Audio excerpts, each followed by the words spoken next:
We know in The Last Titan, we're going back to Northrend, right? That's a confirmed thing from Blizzard. It's a confirmed thing. All the articles are out. They're revamping Northrend. We're going to see what it looks like when we go back. Interestingly enough, we left Northrend quite a while ago now. The last time we were there, we killed the Lich King. We left that continent. We really haven't gone back ever since. So what has happened to Northrend since we left? That's an interesting tale to talk about right now because it's going to affect what Northrend looks like when we go back right now. So let's get into this one here from Nikara War. What has happened on Northrend after we left? We first visited Northrend back in Warcraft 3, and in Wrath of the Lich King, this place became the central hub of our adventures for the entire expansion. And man, those adventures were packed. We killed an old god, conquered Icecrown Citadel, and defeated countless enemies. But what actually happened in Northrend after the events of the expansion? After all, it's still a massive and important piece of Azeroth. Sure is. In this video, I'll try to answer that question, and cover all the notable events that went down on this continent after we left. Let's start with some small but important factions. I mean, one thing that's definitely changed, and I mentioned, and no more Dalaran, right? That was a big thing that was in Northrend. Our hub city is no longer going to be the hub city of Northrend, and what they're going to use as a hub city, nobody really knows right now. I've already had like 2 videos on speculation about this. We'll see. I've called for the Vrykul hub city. Some people are saying Icecrown Citadel could be the hub, or Dragonblight. I don't know. I don't know really where they're going to go with it, but they do have a lot of options, that's for sure. State they were in at the end of Wrath of the Lich King, and where they are now. The Argent Dawn had been one of the most vital forces fighting the Scourge since the days of Vanilla. These battle-hardened fighters of the Argent Dawn backed us up more than once, and they proved their worth with true heroism during the war against the Lich King.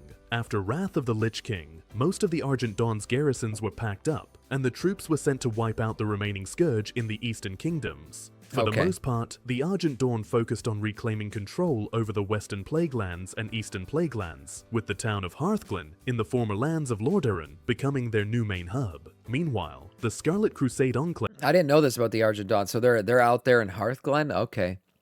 The Argent Tournament was one of my favorite patches in Wrath of the Lich King. I love that thing. I think Blizzard needs to bring back jousting. Jousting was fun. I thought that was a cool thing. Which built an entire fortress in Northrend, is still operational. Most of their top leadership was wiped out by players during Wrath of the Lich King. We thought that would be enough to destroy them completely. However, as it turned out later, the Scarlet Crusade managed to reorganize and rebuild their burned-down fortress. What are they up to right now? No one knows. Maybe they're still destroying the remnants of the Scourge in Northrend and hatching sinister plots to cleanse Azeroth. But I think if we ever get to return to the Northern Continent in the Last Titan expansion, we'll definitely cross paths with these guys again. The Drakkari Empire... I know that classic, you know, the Season of Discovery Andes out there, and the classic Andes, they got to do a Scarlet Crusade raid. But we never got that. We never got that in retail. I would love to see some sort of Scarlet raid. I would be down for that. I love their aesthetic. I love, you know, just what they're about in general. And lately, I feel like the Scarlet Crusade, they've been done wrong. Like, they've just been these killable NPCs. Like, oh, we need something to kill in this patch. Let's throw some Scarlets in there.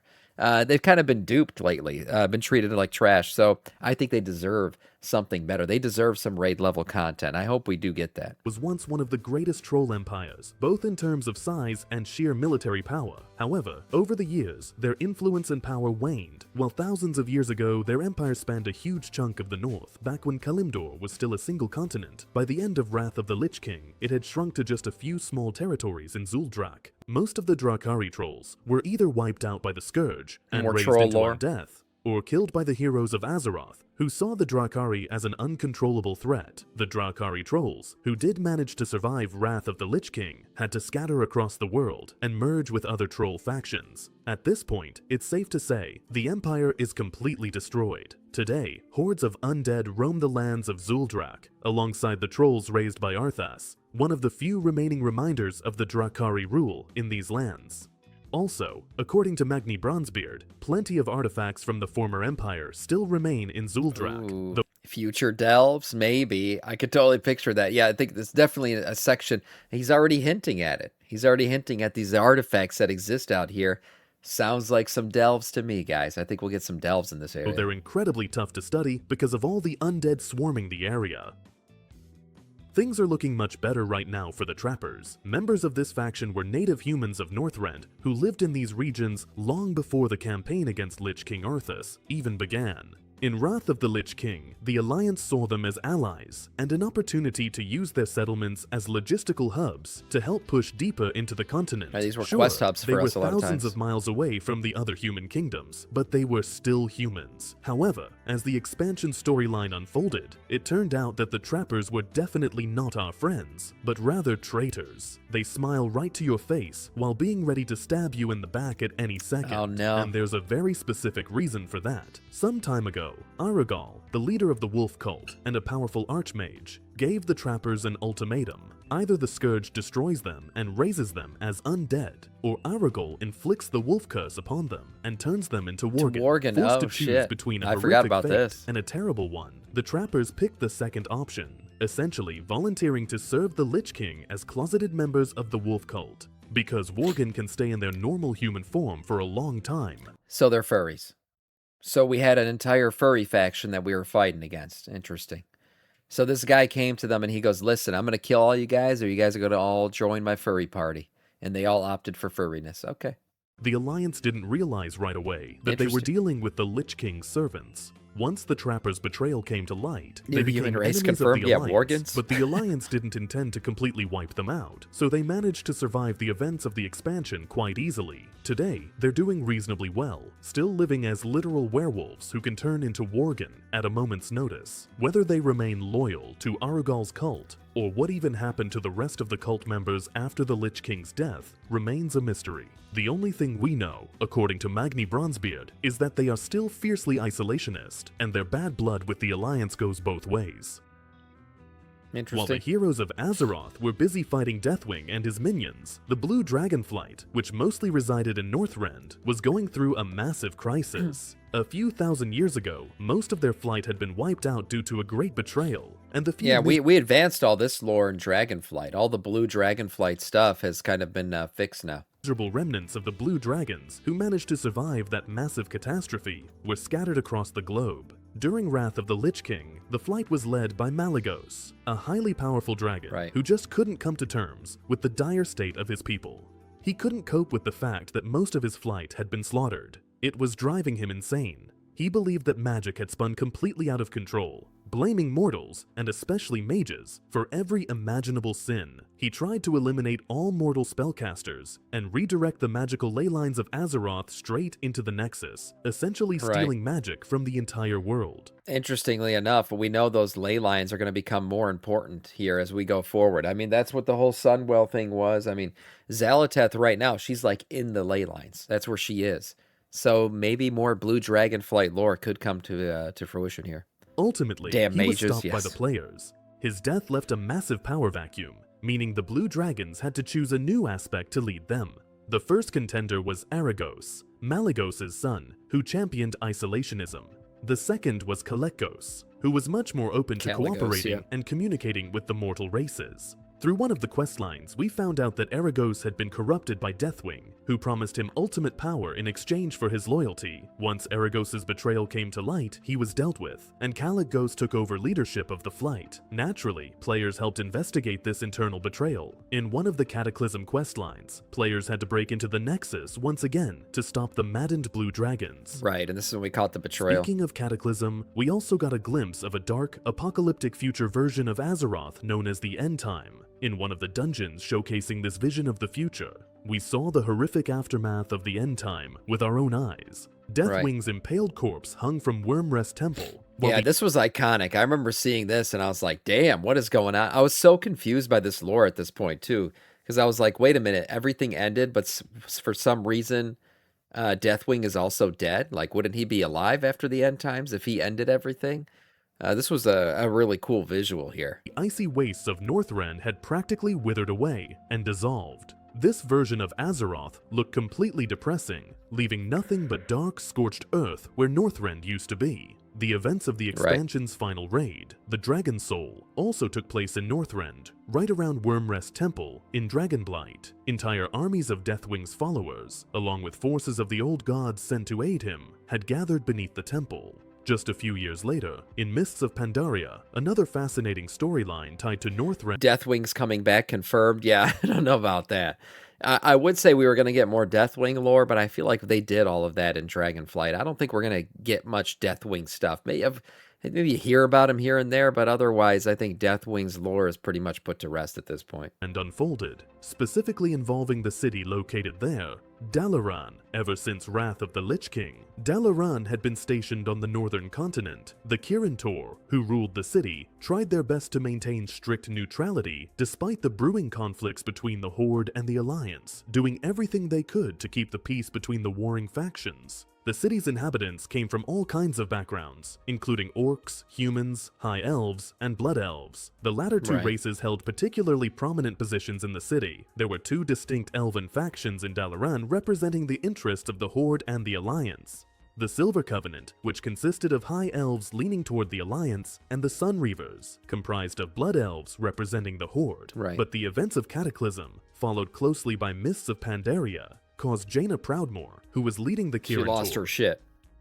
to seriously question the city's neutral stance. First, Garrosh launched an assault on Theramore and dropped a mana bomb on the city, blowing it completely to smithereens. The nukes of then, WoW. in Mists of Pandaria, the betrayal of certain Sunreavers members came to light. Despite being bound to neutrality, they helped Garrosh steal a powerful ancient bell from the Alliance to use its power to conquer Pandaria. Only a small handful of elves were actually involved in the operation. The rest of them didn't have a single clue what was going on, but they all got caught in the crossfire anyway. When it was revealed that the Sunreavers had actively aided Garrosh, Jaina Proudmoore was absolutely furious. She hadn't forgotten how recently Theramore had been destroyed, and now, it turned out, there were direct supporters of Garrosh right inside neutral Dalaran. She decided to take extreme measures and initiate the purge of Dalaran. Jaina stormed through the city, executing any Horde members. Good old purging, you know. I mean, as much as Jaina hated on Arthas, you know, I can't watch you do this, as she said at the front of the gates of Strathome before Arthas went in and purged that city. Here she is again, showing up, ready to purge. I mean, my gosh, what a trope. How hilarious is that? She hated on the guy for purging, and then she continued to purge herself. Yep. That's, what do they call it? Look who's calling the tea kettle black. Look who's calling the purge kettle purgy. And especially blood elves, who crossed her path. And she couldn't care less that some of them had lived in Dalaran for thousands of years, long before the very concept of the Horde even existed. They could be a purging power couple. She completely lost faith in the idea that Dalaran could remain a neutral haven for the opposing factions, and grew utterly disillusioned with the Horde. The exiled Blood Elves, who had no idea what Garrosh's loyalists were doing, were equally disappointed in their warchief, feeling that their own faction had betrayed them. Lore-wise, Dalaran itself actually began moving south from Northrend at this point, though it wasn't reflected in-game due to technical limitations. Sure. Speaking of Northrend, we absolutely have to address the elephant in the room, the Scourge. The Scourge was once one of the most terrifying threats Azeroth had ever faced. The Lich King marched armies of death across the world, sowing chaos and destruction. But now he's dead, and Bolvar has become the new Lich King. Bolvar subdued the Scourge and put it into a passive state. While massive remnants of the Scourge still lingered across Azeroth, they no longer posed the catastrophic threat they once did. A few minor exceptions included lingering pockets of undead in the Eastern Kingdoms and the Cult of the Damned. Yeah, I think what you could say about the Scourge really is they still exist, but they're much less formidable. They're much less scary because they're kind of mindless.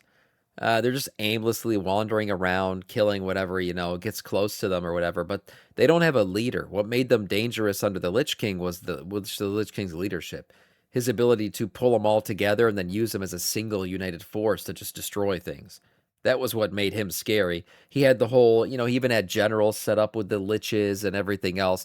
All of that's kind of fallen apart. There are Liches that still exist, and they're trying to, get into the power vacuum maybe, but for the most part, the Scourge is just less formidable because it doesn't really have leadership. Bolvar couldn't quite keep them under his thumb, so those servants of death still showed some signs of life. However, there is 3 leaders, the novel covers it. Yeah, but it's not all under the same banner. I know there are those Liches out there, not Kel'Thuzad. I forget who the hell the Lich name is that's taken up a leadership position. But they just don't, they don't hold the same power that Arthas did, where he could basically control their minds for the most part and get them to do his bidding, which meant he had a massive weapon, a massive spear that he could just aim at anything and absolutely destroy it. That doesn't exist right now. However, these were just crumbs compared to what came before. For all intents and purposes, the Scourge was considered defeated. Northrend slowly began to lick its wounds and recover. Now, even the races that had called Northrend home since ancient times were free from the existential threats they faced under Lich King Arthas.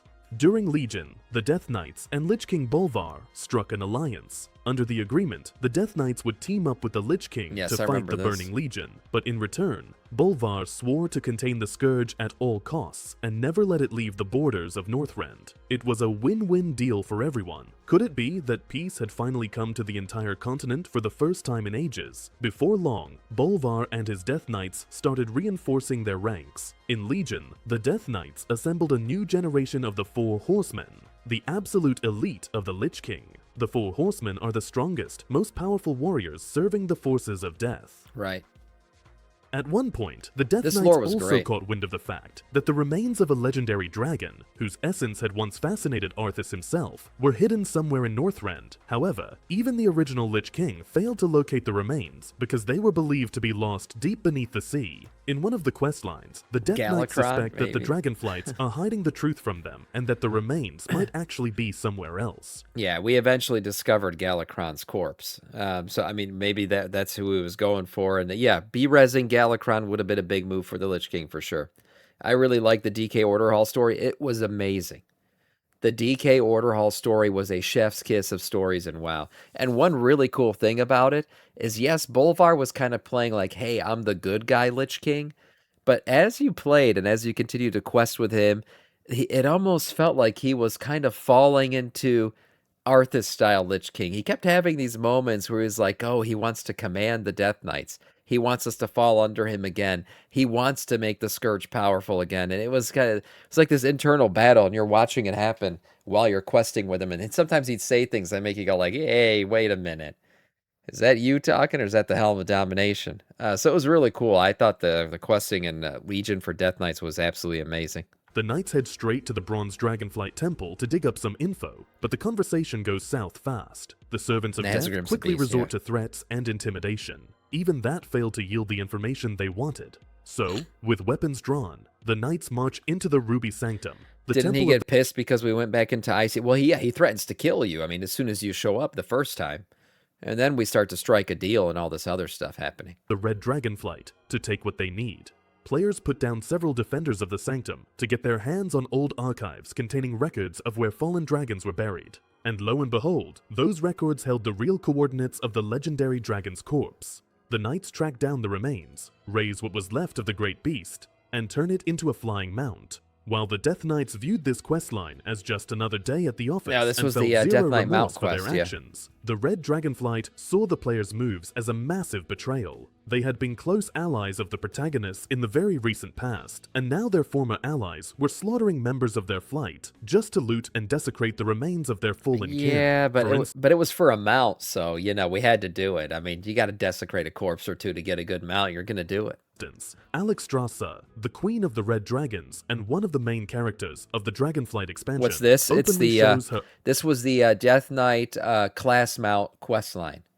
Yes, and we did. We go and we basically res or use our necromantic powers to res a legendary dragon of the Red Dragonflight. Utter contempt in dialogue toward Death Knights who use that very raised frost worm as a mount. After all, to her eyes, it's a literal humiliation of her dragonflight and a knife in the back. The questionable choices of the new Lich King didn't stop there. The ranks of the Death Knights were steadily dwindling, and Bolvar wanted a new source to replenish them. Fortunately, after the events of Battle for Azeroth, the entire world was littered with thousands of corpses of once great fighters who had laid down their lives on the battlefields. Bolvar began taking the bodies of deceased Alliance and Horde soldiers and raising them as a brand new 4th generation of Death Knights. Right. It seemed like the perfect setup for Bolvar. He had his new Death Knights. The Scourge that once threatened Azeroth was subdued in a passive state, and his minions were stronger than ever before. But yeah, and he had his 4 horsemen and everything, and then here we go. Enter Sylvanas, empowered by the Jailer.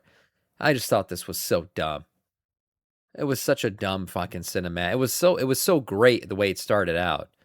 And then Bolvar just gets his ass kicked, and it was the stupidest shit. I think it would have been okay if, like, Sylvanas thought she could win, and he starts to literally kick her ass and clap her cheeks live in, live in real time, and we're watching it happen.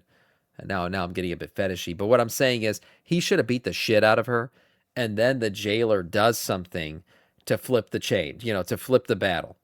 I think the way she came in, all empowered and doing her little walk and her swirly hands and her chain, it just felt dumb. The whole thing just felt dumb.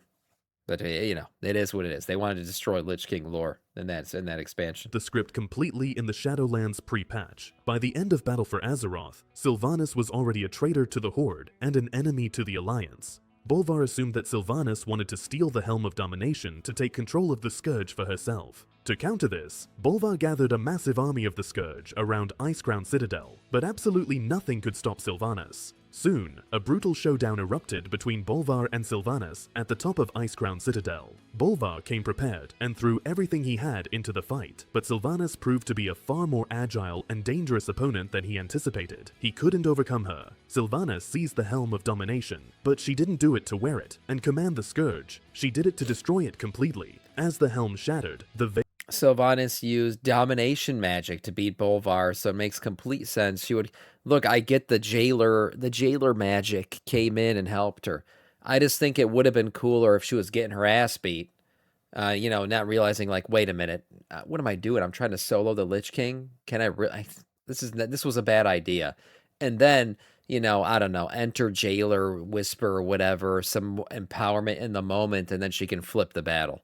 But just the confidence in how she walked in and dismantled him pissed me off. The veil between Azeroth and the Shadowlands ripped wide open. The spire of about the Lich King appeared in the sky right above the Citadel's peak, opening a direct portal to the afterlife. The destruction of the Helm of Domination kicked off a series of catastrophic events for the entire continent.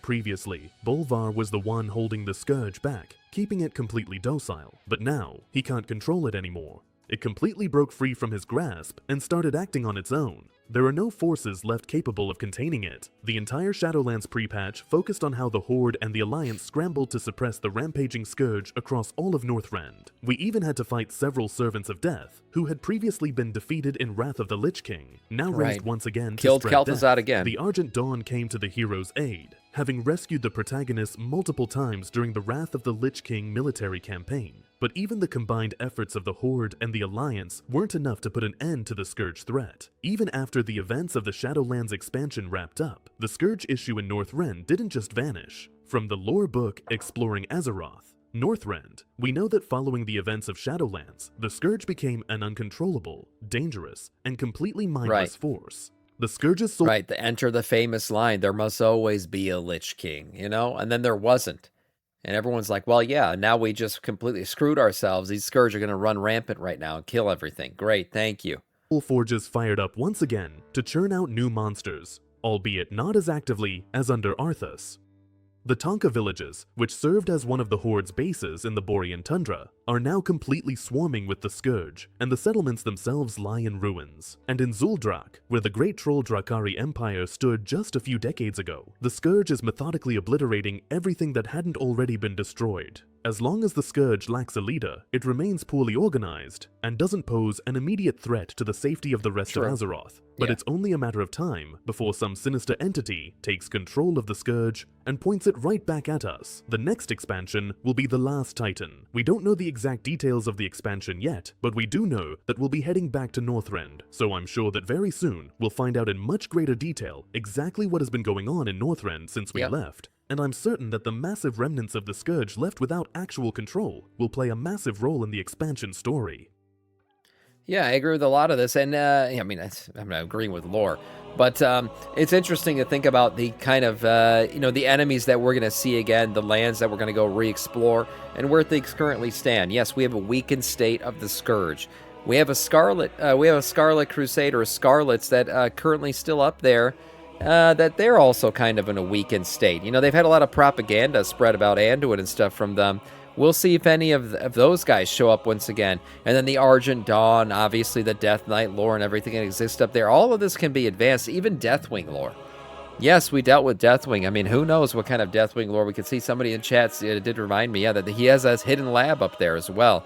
And then all of the other hidden things underground, all the delves we could have in Northrend. There's plenty to explore. So I'm excited to go back. I think it'll be a nice one. We'll see what happens going forward. Nice video from Necro Warrior.